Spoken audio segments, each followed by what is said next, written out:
CA Rubesh Rajagopal, Chairman of Ernakulam branch of SICASA of ICAI, to escort our session chairman, CA Venugopal S, to the dais.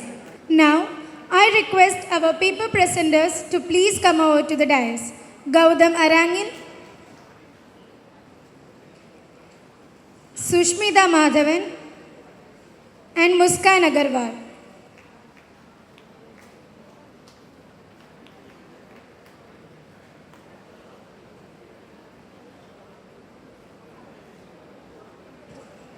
We also recognize the presence of our judge, CA Deepak V and Ms. Aina Joni. A huge round of applause for all the dignitaries on and off the dais.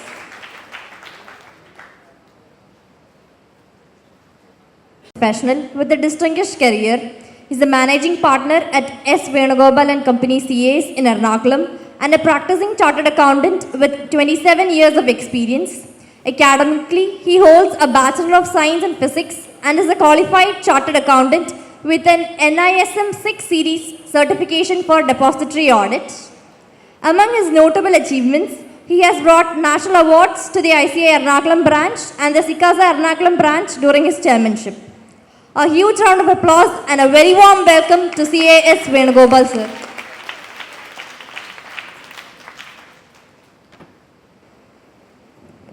At the outset, let me thank Venugopal, whom we very dearly call Venu, who's a very dear friend, who has taken a lot of time from his office and come here to be the session chairman. So we are associated with Venu for a lot of other things as well, in terms of Rotary and other things. So Venu, thank you so much for being here, and I'm sure your expertise will help the speakers and our other students benefit from it. Thank you very much. Over to you. Hello. A very warm good afternoon. You all are alive, I think, after Anjana's mesmerizing, ice-breaking session.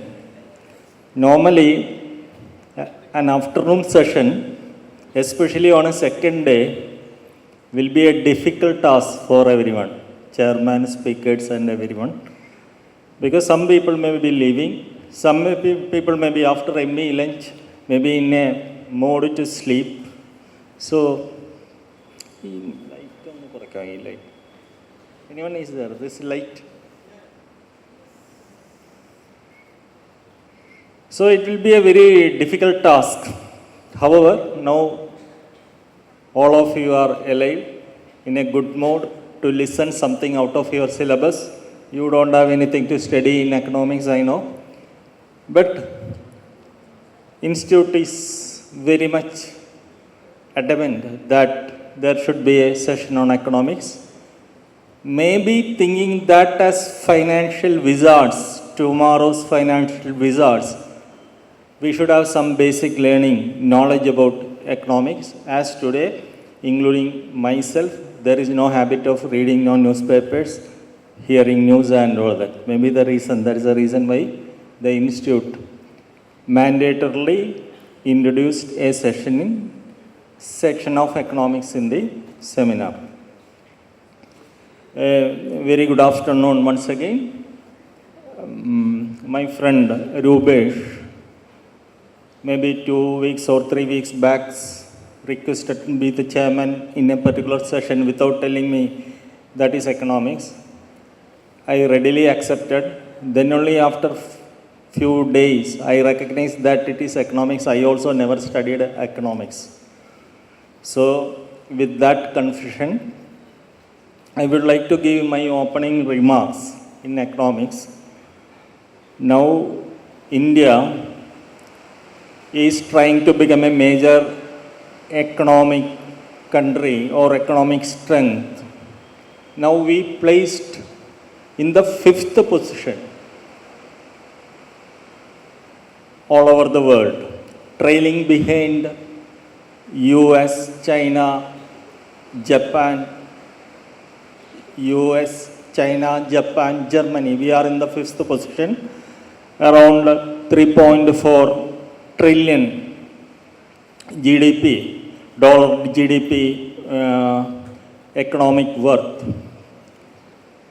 Now the present government has a vision up to 2047.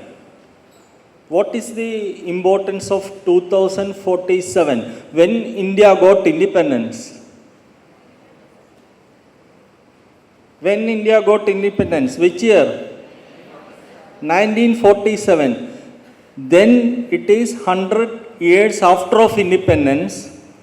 The Indian government, present government got a vision that India will be a developed country in 2047. That is the vision India government has, with around $20 trillion economy. So government made a vision up to 2047, and also you might have heard our finance minister is speaking that India will be shifting its position from 5th to 3rd with a $5 trillion economy.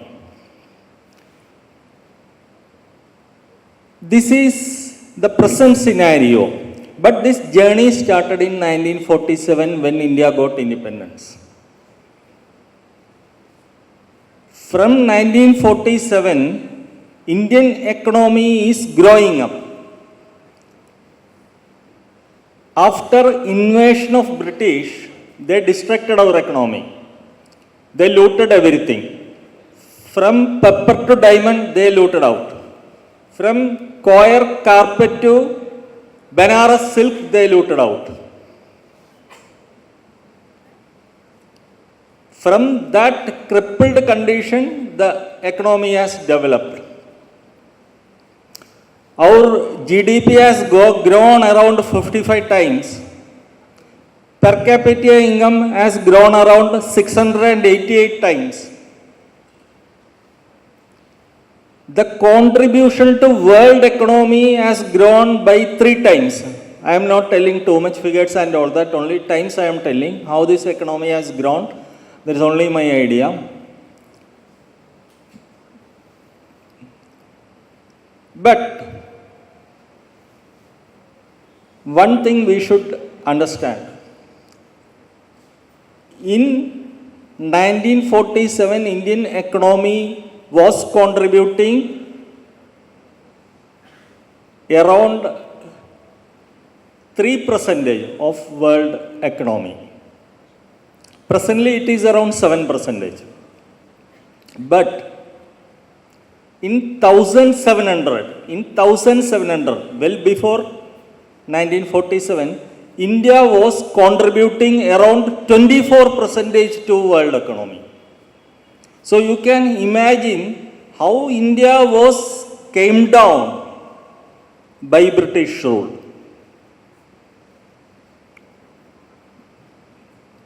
And the students or whoever learn economics should remember one year, one particular year. It is 1991.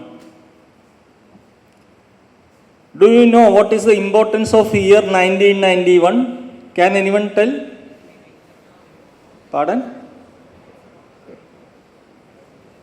Louder.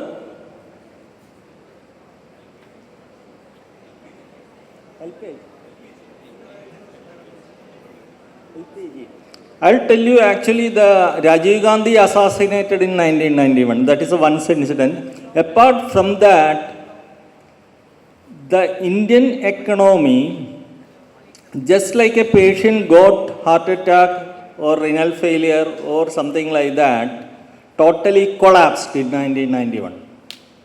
Totally collapsed. Even government could not frame a budget in time. Government could not frame a budget in time. All ratings, international ratings badly came down. Balance of payment position, you may be knowing, the ma'am may be knowing what is balance of payment position, become very bad. India got higher fiscal deficit.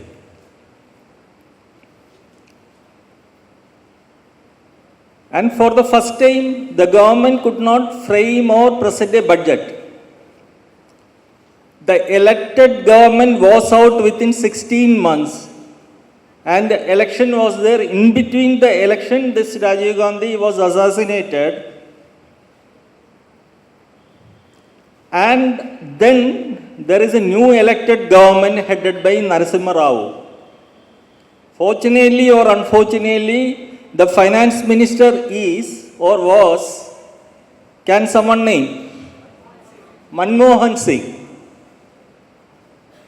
If you don't have money, you don't have money, what you will do? Suppose you have gold ornaments, you will go to Muthoot, where Mohanlal is a brand ambassador. You will pledge the gold and take money. Indian government did the same thing. They transported 100 metric tons of gold.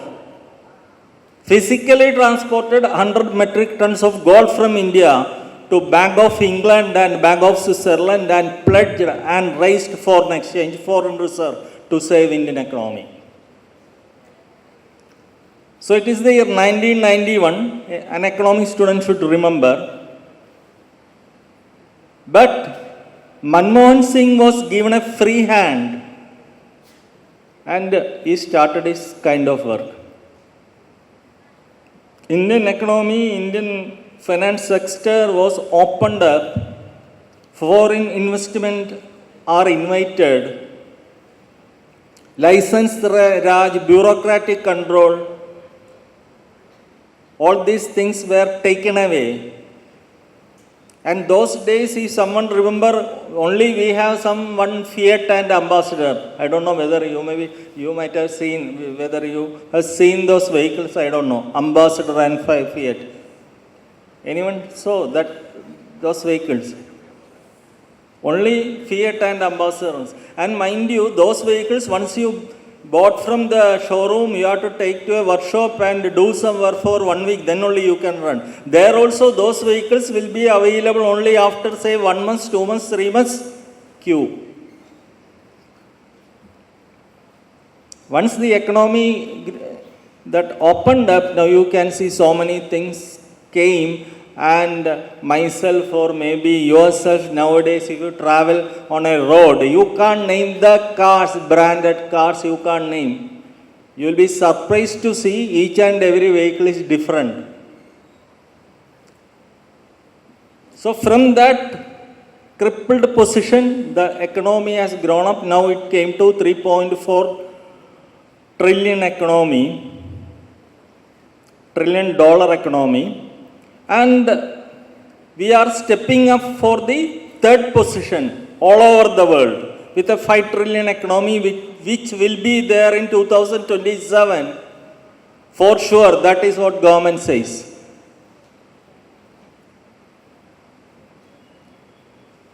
So that is how India is moving ahead. So the question is, as chartered accountants, as financial experts, where you will be placed. Now people are migrating from India to Ireland, from India to Portuguese, India to Canada, India to UK. But once you see the economic scenario, where these countries are positioned, not anywhere near India, but people are migrating. Maybe because of comfort index that those countries having. Whether they will remigrate when India become a developed country.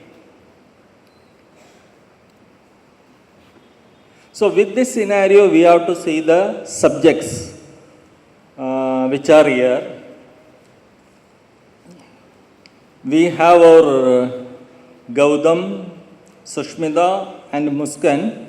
I think 3 very much charged, dynamic paper presenters with a very good menu in their hand. So everyone is eagerly waiting for them. So I don't want to be in between them and you. So I would like to conclude my opening remarks. Gautam is presenting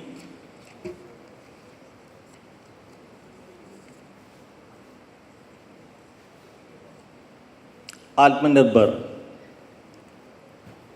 It is just like The name is just like a Hindi movie, but it is not Hindi movie. Sushmita is presenting financial inclusion, and Muskan is presenting rise of ESI investing. Atmanirbhar is a budget proposal wherein 20 lakh crores worth money is finance is coming to various levels, or benefits is coming to various levels to trigger the economy, so that we will be reaching the third position. It is just like when we compare the economy to a plant or tree or something like that. This Atmanirbhar is for having a spurting growth. That is Atmanirbhar. So he will be explaining on that. And this financial inclusion is something different, which will strengthen the roots of the tree, which is aiming at people at, say, poor people, people at poverty level, or underprivileged people. That is financial inclusion. And this ESA investing is maybe a new thing. Whether any investor got a role in a hole, in a ozone layer. My question, investor per se got any role in deciding a hole in a ozone layer? Muskan will explain you. That is ESA investing. With this, I conclude my opening remarks and handing over to MC for further proceedings. Okay, thank you. Thank you, sir. Now, before beginning with the Greetings to one and all present over here. Before I begin, let me ask you all a very simple question. Please take a look around you. How many of you all think that every single thing we see around us is manufactured completely in India? Well, paper is one of the most significant things in our hands right now. Even though India is one of the biggest producer of paper, we still import them. Being foodies, we love to eat a lot of fried foods, right? Even though we produce sufficient amount of edible oil, we still have to import them. Well, the condition was further worse 5 years ago, when there only used to be one thing we used to hear: made in China, made in China, made in China. So today I'm here before you to speak on the topic Atmanirbhar Bharat Abhiyan, sectoral analysis, an initiative which has taken India to where we are today. So what is Atmanirbhar Bharat Abhiyan? It is a mission to make India self-reliant, to make India self-sufficient. This was introduced on the 12th of May 2020 by introducing a package of 20 lakh crores, a sum which was almost equal to the 10% of our GDP then. It was the voice for the local. So the objectives, the main objective of Atmanirbhar Bharat Abhiyan was to make India self-reliant, to reduce our dependency on the other countries. By this, we would be able to produce high-quality goods and increase our global market share. We can become a global giant. Well, our journey to become Atmanirbhar had started even before independence, when Mahatma Gandhi ji had first asked us to boycott foreign goods and use only the goods made in our country. So, how did this begin? It was during the coronavirus period when the entire nation went into lockdown. Well, the trauma of lockdown can still be seen on many faces here.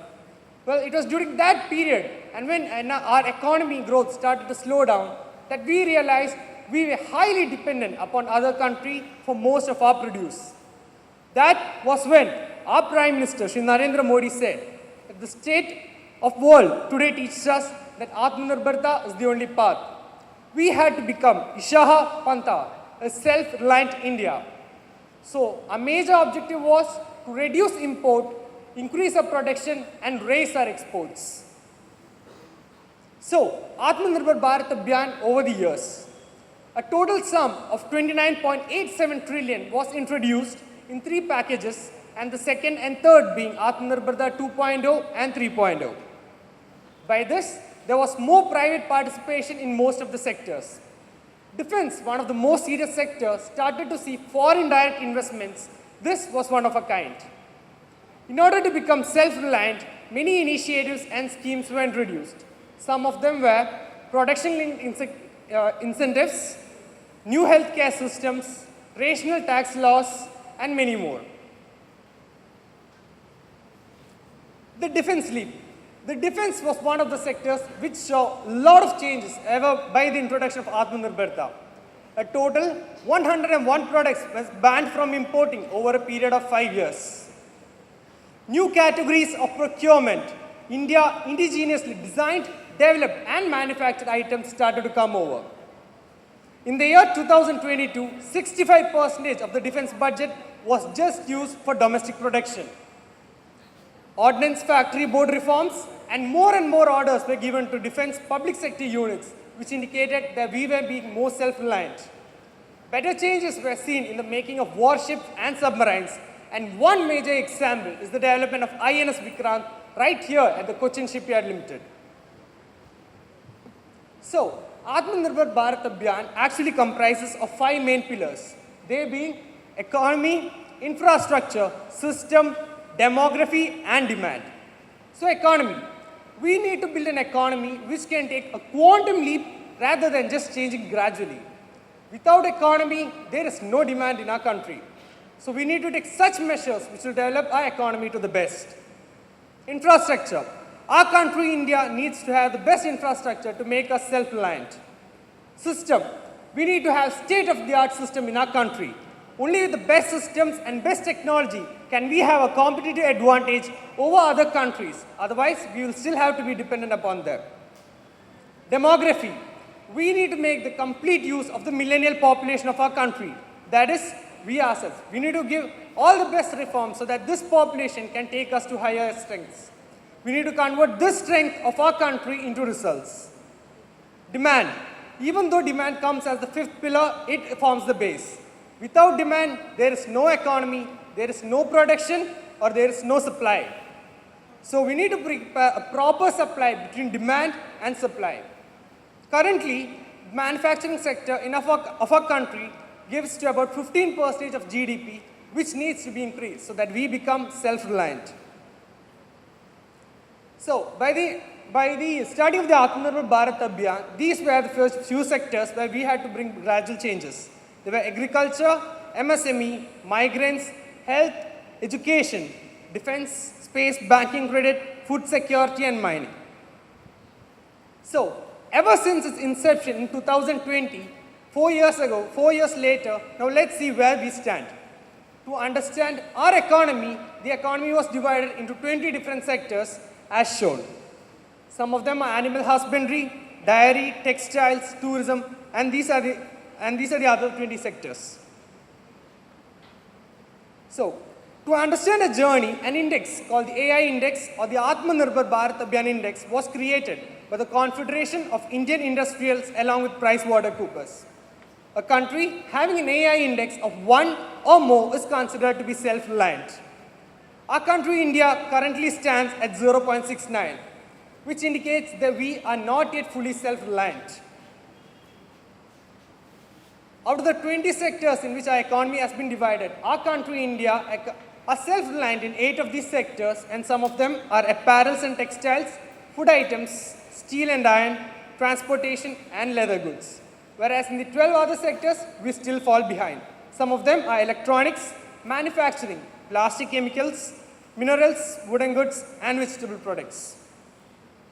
So, even after taking so much steps, why are we just having a number of 0.69? Some of the major limitations are poor infrastructure. When we compare a country with other countries such as China or US, we can understand that we fall behind in infrastructure. High transportation costs. With poor roads and highways and increasing fuel prices, the transportation costs are enormously high. Irregular and expensive power. Even though we say we don't have power for 10 or 20 minutes, this thing affects the industries in a very high manner. This is another limitation. Complicated labor laws.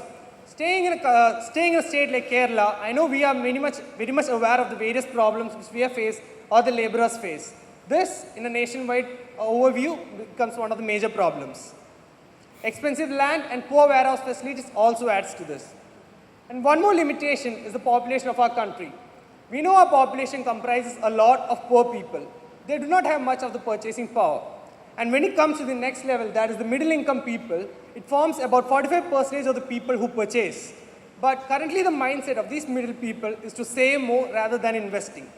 All these put together are some of the limitations which still brings our country to a level of 0.69 out of 1. So the road ahead.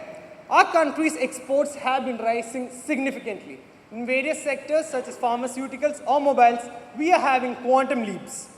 The vast difference between import and export has been reducing.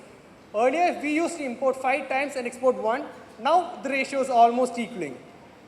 One thing that we all can do is that we possess the power to purchase.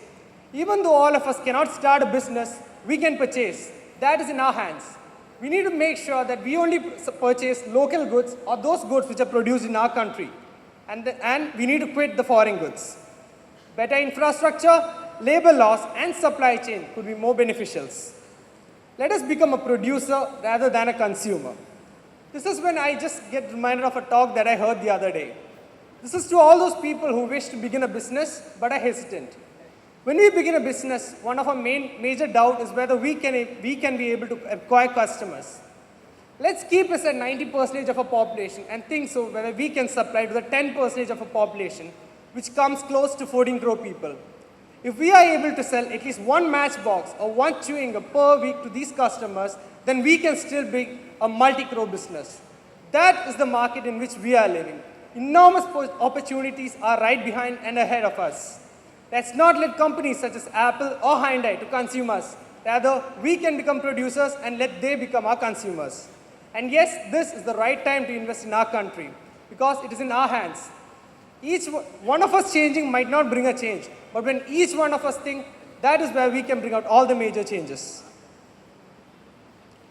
I would like to conclude by one of my favorite quotes from Lisa Murkowski, the US Senator. Freedom comes from strength and self-reliance. So together, let us make India a self-reliant country, so that tomorrow we can say proudly that we are Indians. Thank you. Thank you, Gautam, for an insightful session. I am certain we have all gained valuable lessons from this presentation. Our second presenter for the day is Ms. Sushmita Madhavan. She hails from Chennai and is pursuing her final year of articleship. Welcome, Sushmita. In recent years, India's rapid digital transformation has paved the way for unprecedented financial inclusion, bringing banking and financial services to the unbanked and underbanked populations. Please welcome Ms. Sushmita Mahadevan to lead us through this topic. Over to you. Paytm karo. How many of you have heard this ad play in your television, radio, or the most popular, the YouTube ads? Can I have a quick show of hands, please? Okay, so I see most of them showing your hands. Okay, on the contrary, how many of you think your parents would have heard this ad during their growing years? I don't think so. So that precisely says how much we as an economy have transferred towards digital transactions today. Good afternoon to my fellow CA students and the dignitaries on and off the stage. This is Sushmita from Chennai, here to present my paper on the topic Financial Inclusion in India's Digital Era. Come, join with me as we travel through how we as an economy have prospered through the years. Before we go on to the financial aspects, let me give you an introduction about what the digital era is. In the layman's term, digital era is something where everything happens at the tip of the fingers, where information is accessible to all of us, where all the things are rooted through technology. It is being defined as the era where the advancement of technology from analog, mechanical and electronic devices to the technologies available today. They say the digital era began back then in 1980s. And it is also classified as the information era, where information is available and accessible to each and every one of us over here. Not just that, they say when everyday devices such as the air cooler, the fan or the refrigerator becomes smart devices, just like the smart humans that is an indication of the digital era. So listening to all this, I'm sure you would have felt we are in a digital era. Yes, you are right. Taking a step deeper about the digital era, it is classified into the three types: the pre-digital era, the mid-digital era, and the post-digital era. Remember the days of the black and white TV, where we have to input the channel number and the TV shows. That is a classic example of the pre-digital era, where there used to be one-way communication. The TV used to respond to the channel that we give. The radio plays the tune which we set it to, and the washing machine just rinses the clothes that we have given. But now we are in the mid-digital era, where there is a two-way communication. We say, Alexa, play this song. And according to our instruction, Alexa is smart to play to that song. We say, set the temperature to 23 degrees, and the air conditioner automatically tunes itself to 23 degrees. That is the mid-digital era, where there is a two-way communication, yet we have quite some way to go in this. Last but not the least is the post-digital era, where just like how electricity, water and air is ubiquitous, is everywhere, is accessible to all of us, digital transactions will become one such. While we have come a long way, we still have a long way to go with regard to post-digital era. Okay, Sushmita, enough of digital. Come to the finance part. I can hear your mind words. So let's plunge into the financial inclusion in India. How many of you have heard stories from your grandmothers and your great-grandmothers that I used to give wheat and my friend used to give me rice in exchange? Any of you over here? Friends, any of you over here who have heard stories from your grandmothers? I did. That was the barter system, long ago, so long ago. And then as our session chairman said, we went to that era where we exchanged gold as a medium of currency. And then we knew money as a paper form of currency stepped in. And now, how many of you carry cash while going for shopping? I don't. I just carry my mobile phones. And that's how much digital financial transactions are here. Remember, I said 1980s was the start of the digital era, and India was not left behind. As soon as digital era started, India took its first step and introduced the first Indian bank credit card. So we as an economy was progressing hand in hand with the digital era that was. While cards have become slowly popular, we as humans wanted a means to take cash from that card. And that was when, in 1987, the first ATM was installed. So now we had barter system, we had the gold exchange, we had cash, we had cards. But we as an economy was not satisfied. We wanted more growth. And that was when, in 2003, the payment aggregator system was introduced. Most of us don't have that pleasure of receiving the first stipend or the salary in hand. Well, we all have heard from our parents that when they received the first salary, they used to come back, give it to their parents and get it from them. Because we all receive it in our bank accounts. How has that become possible? Because of payment aggregators. Payment aggregator is a method in which all the payments are clubbed together, aggregated together and sent to the respective parties. This was introduced in India in 2003, and immediately after this, we introduced our first e-wallet, the electronic wallet in 2004, with which electronic transactions can take place easily. Moving further, in 2005, we resolved one more issue of the cross-border transactions. NEFT, the National Electronic Fund Transfer, was introduced, where you can send money across borders electronically and easily.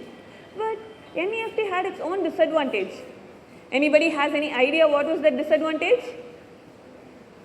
One disadvantage that it had was it took some time to process the transaction, and this was defeated by IMPS in 2010. IMPS stands for Immediate Payment System, where the transaction happens immediately in the next person's bank account. We have progressed till IMPS, but was it all? No, we are in 2024 and we have come a still longer way. After this, in 2012, we introduced our RuPay cards. People might be wondering, what is so special about RuPay cards, Sushmita? You told us in 1980 the first credit card was introduced. The speciality of RuPay cards was, just as our friend Gautam spoke a few minutes back about Make in India, RuPay was a Make in India card. It was a domestic card which was made international to all the people across the globe. This was developed for the first time in 2012 by the National Payment Corporations of India. This was further supported by the Bharat Bill Pay system in 2013. Wait, does it sound Latin and Greek to you? It shouldn't, because we are CA students. We'll know everything related to finance, don't we? So Bharat Bill Pay system is the opposite of payment aggregators. While payment aggregators were for companies to do bulk transactions, Bharat Bill Pay system works at the domestic level. How many of you have heard complaints from your parents saying, oh no, I missed that DTH bill. I missed paying the electricity bill on time. Bharat Bill Pay system stood to work on it. It aggregates all the bills that an individual has to pay and pays it at one shot. You might wonder, Sushmita, we already have UPI now, but that is now. This was in 2013 and Bharat Bill Pay system bridged that gap. We all have heard, everybody is a hero until the real hero arrives. Yes? And in 2016, the much reformatory UPI was launched, the Unified Payment Initiative by our former governor of RBI, Mr. Raghuraman G. Rajan. How many of you have a UPI-enabled phone now? A quick wave of hands, please. Oh, sorry, my question should be, how many of you have a phone which does not have UPI? There is literally no one in the hall. That is how much UPI as a mechanism has penetrated into the Indian economy. It was in 2016. We are standing in 2024, just 8 years, and look at us. 750 plus registrations and all of us more or less have an UPI phone. That is how much we as an economy have progressed in the financial sector. But we didn't stop over there. We had 8 years, we did a lot more progress. In 2018, the UPI cards which were introduced in 2012 became the #1 scheme in the amount of cards and the #2 in terms of the value and the volume of transactions that were happening. Our domestic, our homegrown RuPay cards became #1, and what else could be more pride than this? Following this, in 2021, we also introduced the e-rupee, a cashless and a contactless instruments for digital payments. That's not for all. There were a lot of other government initiatives that has helped our economy in achieving this. First, before understanding it, why did our economy have to do this? What was the goal that we had behind? Our goal was a presenceless, paperless, cashless transaction which was backed with consent, which was not forced upon the people to undertake. In fact, this was based on the larger vision of all Indian citizens to access seamless digital payment facilities conveniently, affordably, quickly, yet securely. This might create a question in your minds. Sushmita, did you just say all Indian citizens? Don't you know so many parts of India are still not having internet? So many people in India still don't have a smartphone. How can you say that? Hold your questions, for your questions will be answered. And did you know more than 75% of the retail domestic transactions are happening through UPI? Let me tell you a cutie story, that is a small story. As they introduced me, I have come from Chennai. So yesterday I went out for my dinner where I didn't have to take my wallet out for paying. I made the payment through UPI. I came by bus to Ernakulam where the bus tickets were booked through UPI. Morning, after getting down at Ernakulam, I had to take an auto to the venue, and again, I didn't have to take my wallet out to pay any cash. That is how much we, as an economy, have progressed towards digital payment and UPI.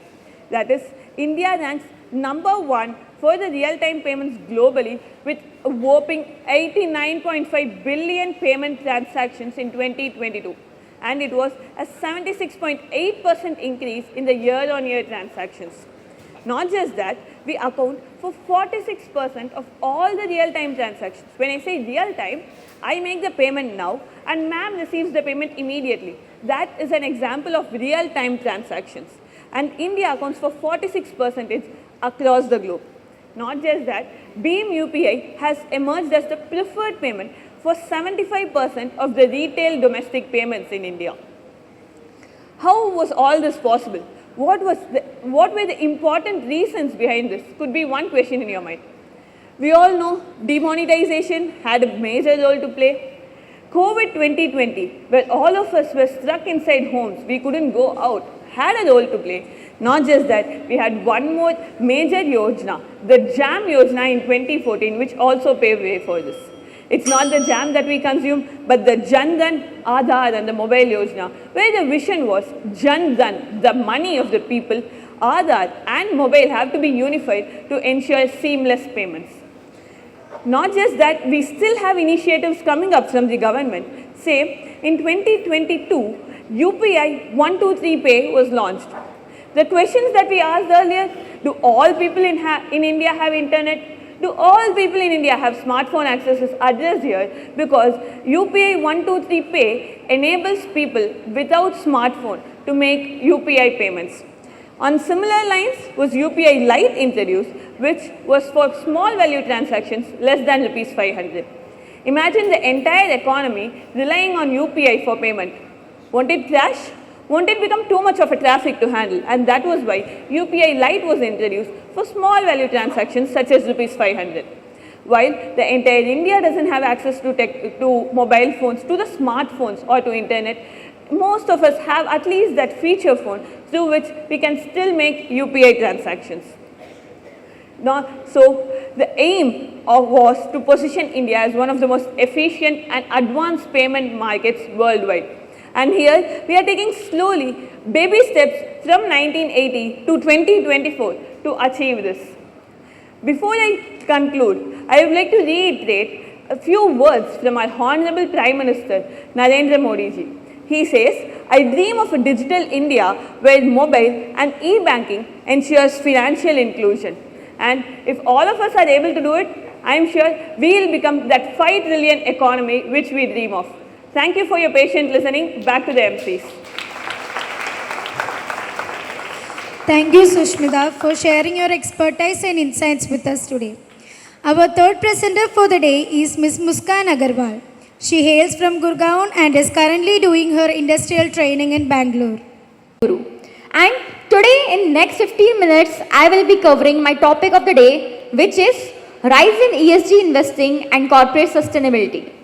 This paper explores the growing trend of environmental, social and governance investing and its implications for corporate sustainability.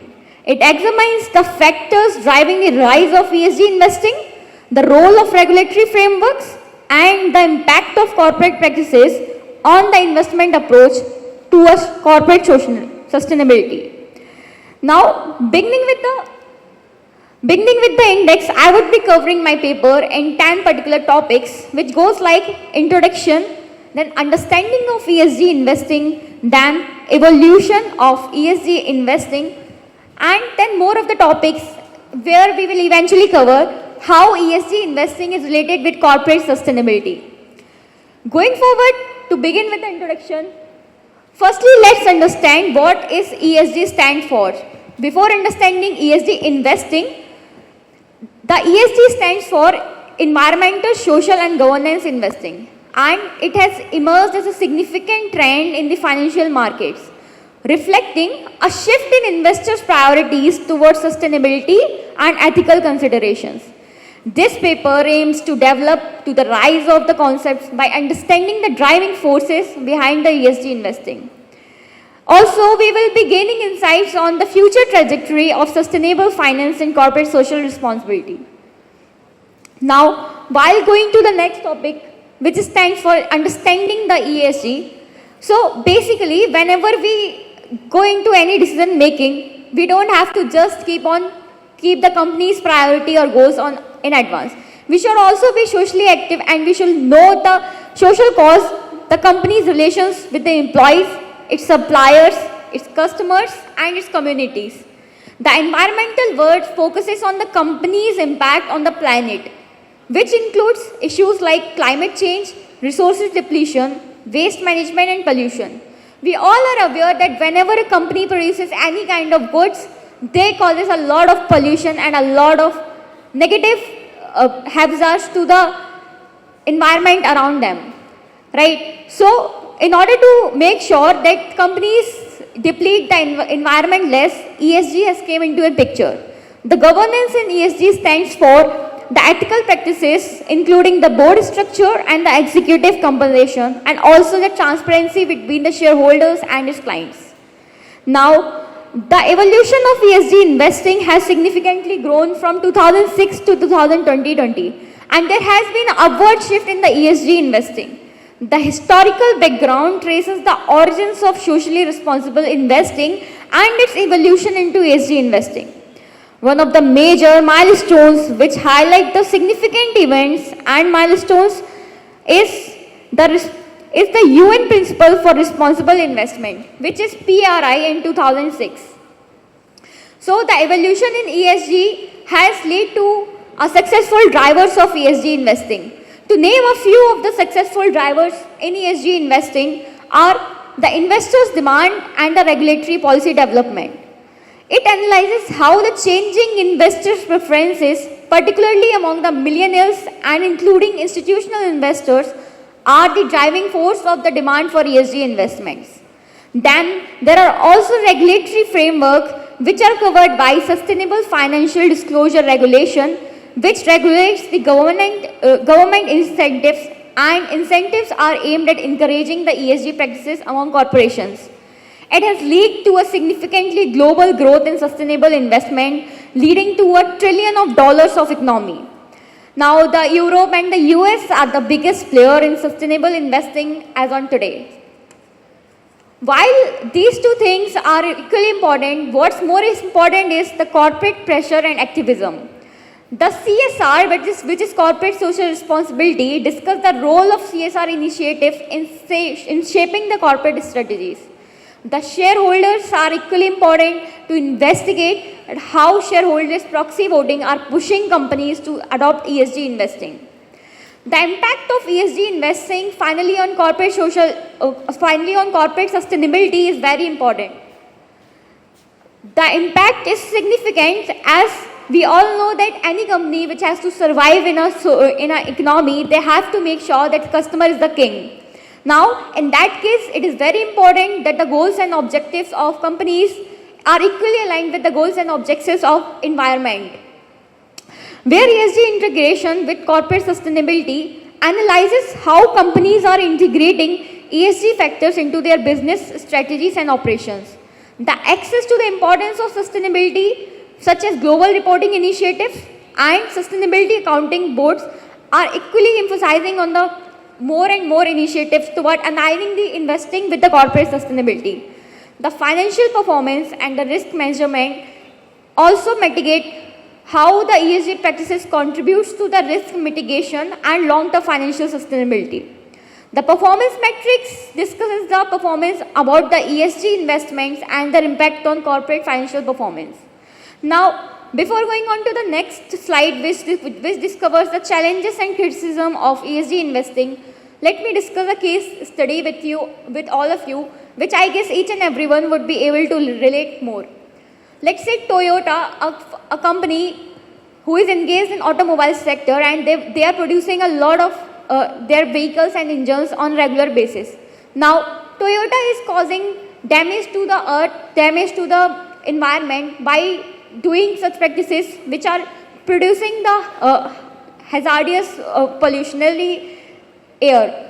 Now, what do you feel that this will be covered under the ESG activities or under the corporate sustainability, or this Toyota is not considering the ESG investing into their process?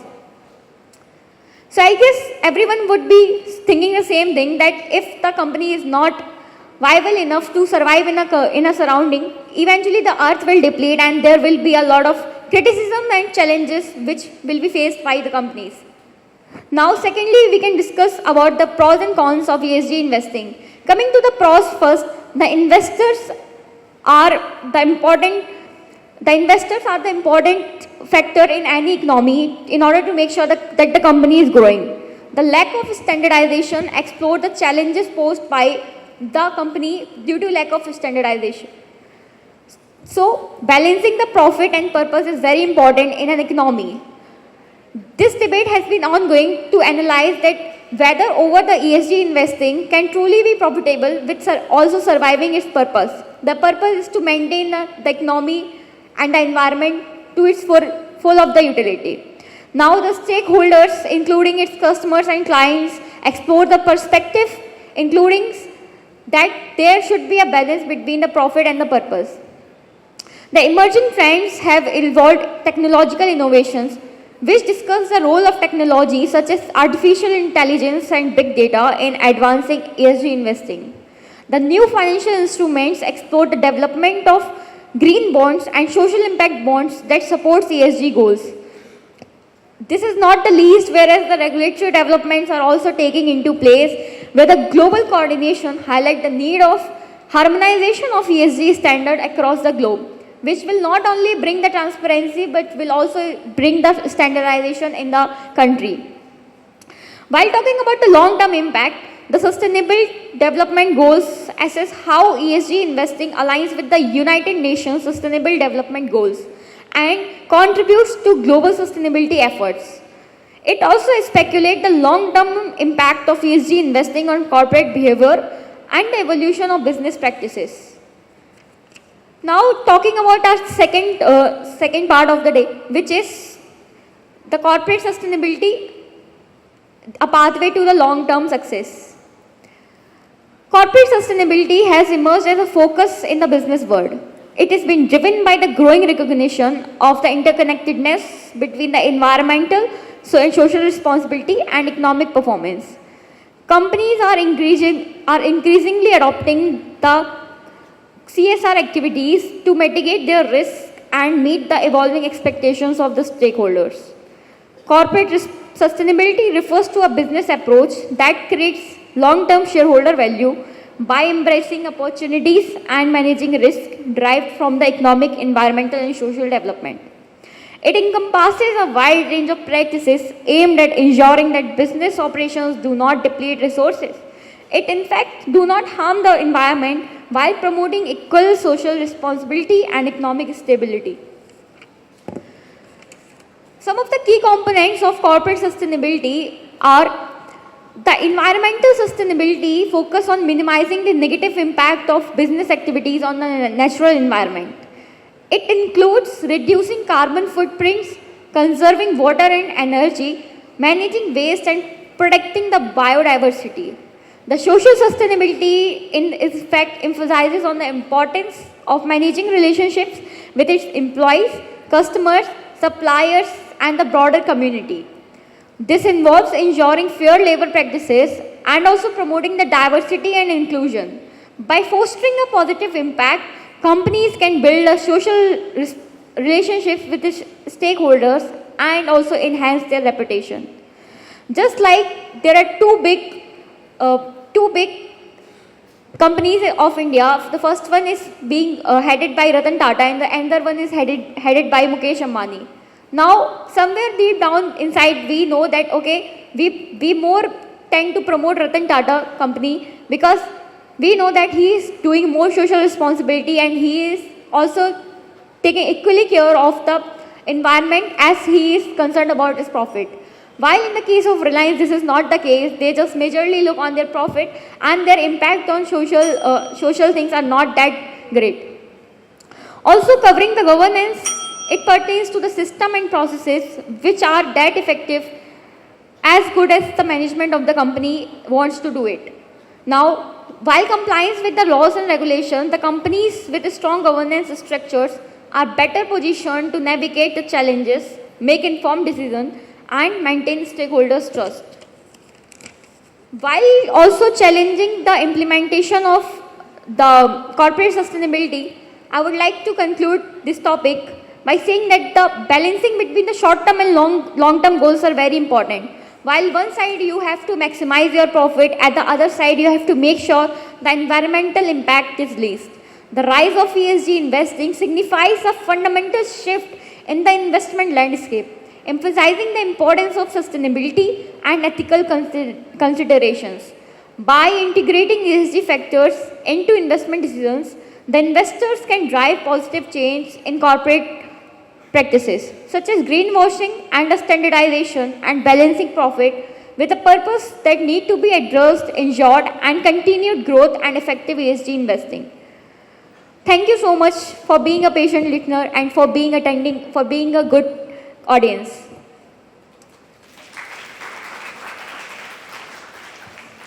Thank you, Muskan, for an insightful session.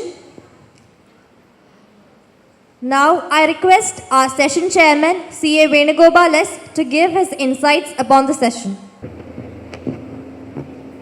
It was just like a rainfall, 3 sessions,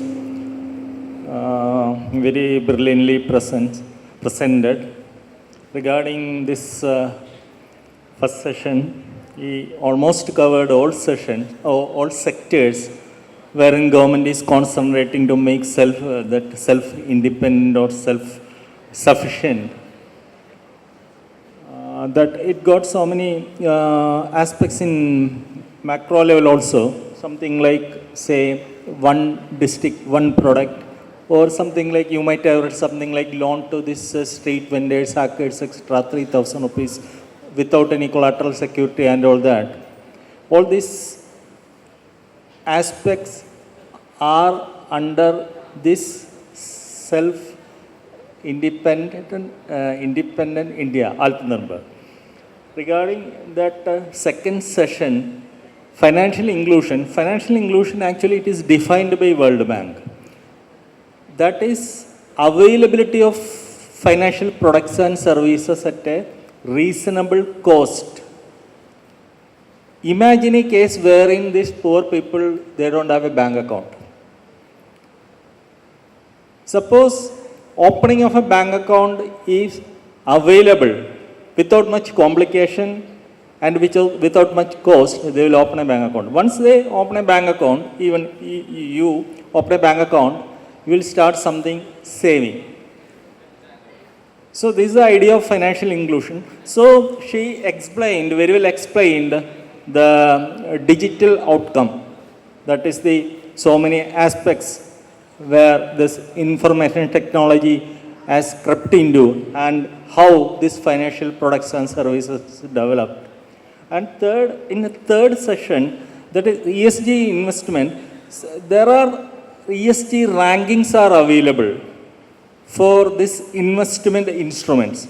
So investors are choosing investments with highest or high level ESG ranking. Something like a company which is reducing carbon footprints. Something like this Cochin International Airport, that got that 100% of its electricity requirement met by solar energy.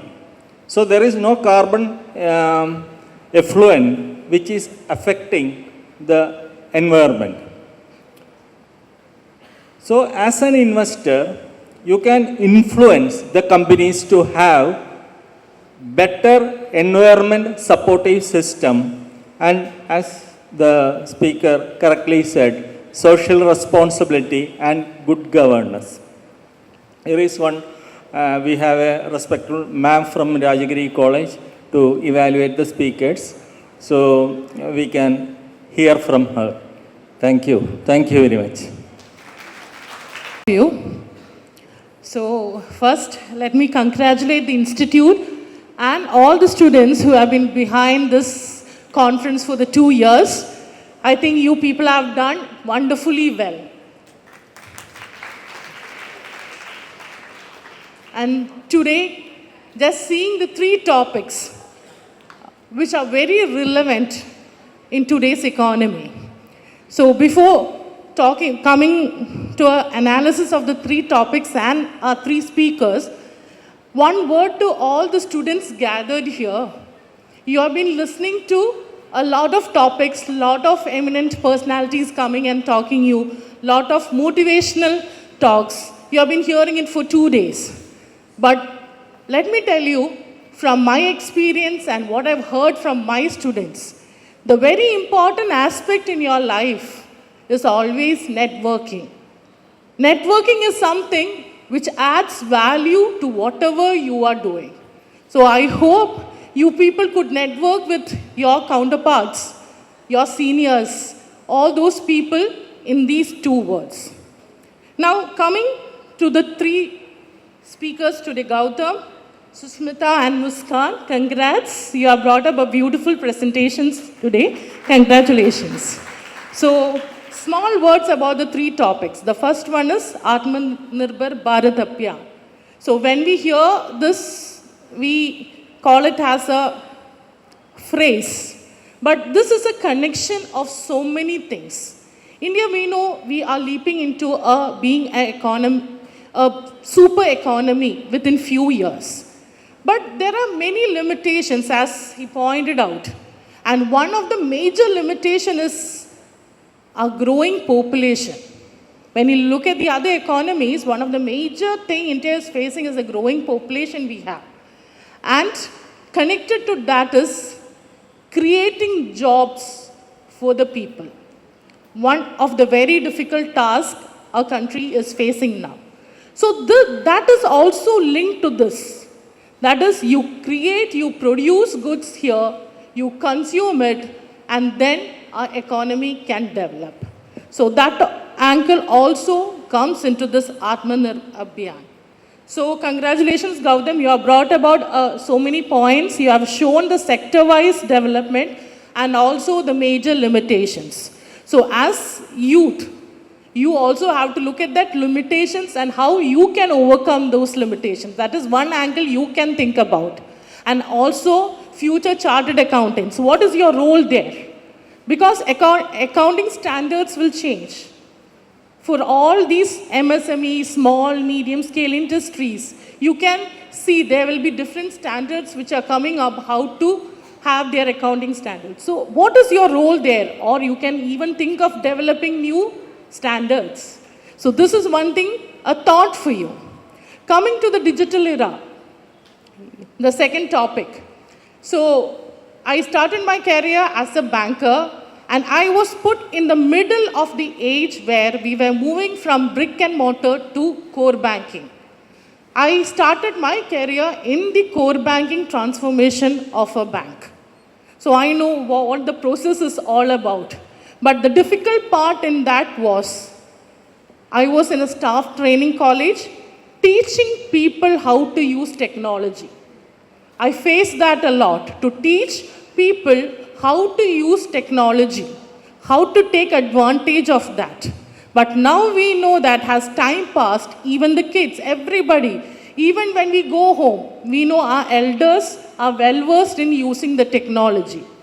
But in India, if we still look at India, we can see that in financial digital inclusion, we are still behind. In financial digital, there is a very big unorganized financial sector there where technology has not entered. So we can look into those places, how to educate them to use technology and use it for financial transactions. So that is one area I think you have asked them a question that, are we using it? Though there are statistics, but still there are sectors which we are not using. In Kerala itself, if you look at, we have a major sector of self-help groups. And large financial transactions are happening in these self-help groups. But how much they are using the digital technology is still to be explored. And coming to the third topic, that is very close to my heart, because last 2 weeks, I've been involved with an institute known as Chartered Institute of Management Accountant UK, and we were just talking about the new topic, ESG topic. You know, Europe and UK are the 2 places where this ESG reporting is at a high. And one of the important aspects, I said that they have already developed the standards for ESG reporting. But in India, only very later, but this year, we have actually come out with certain standards.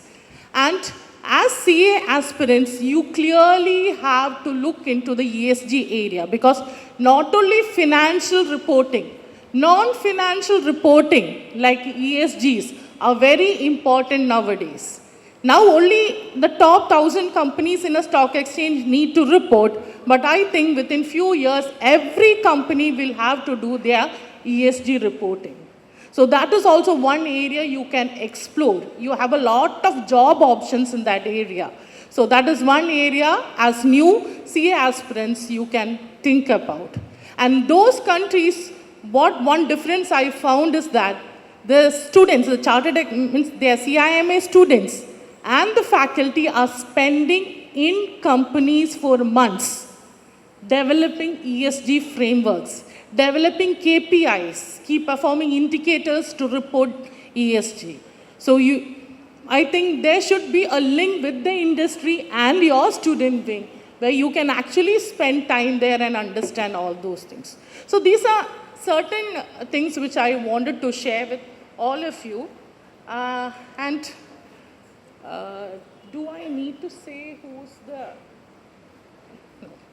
So we just looked at all the presentations. I think that further you will know about this.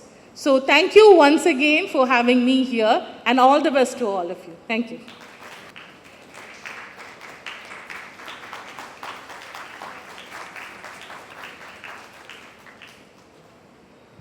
Ms. Sushmita Madhavan.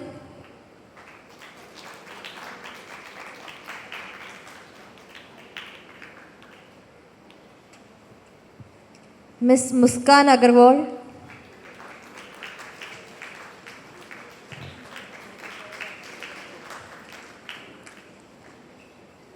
Thank you, sir. Let me now invite CA Ashil MA, member SICASA, Ernakulam branch of SICASA of ICI, to facilitate our session chairman, CA Venugopal S, with a memento as a token of our appreciation.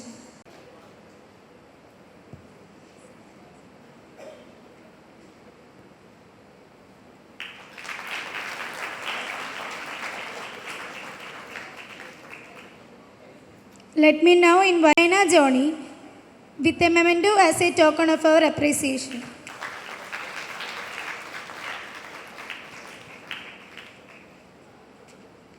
Thank you, sir. A huge round of applause for everyone.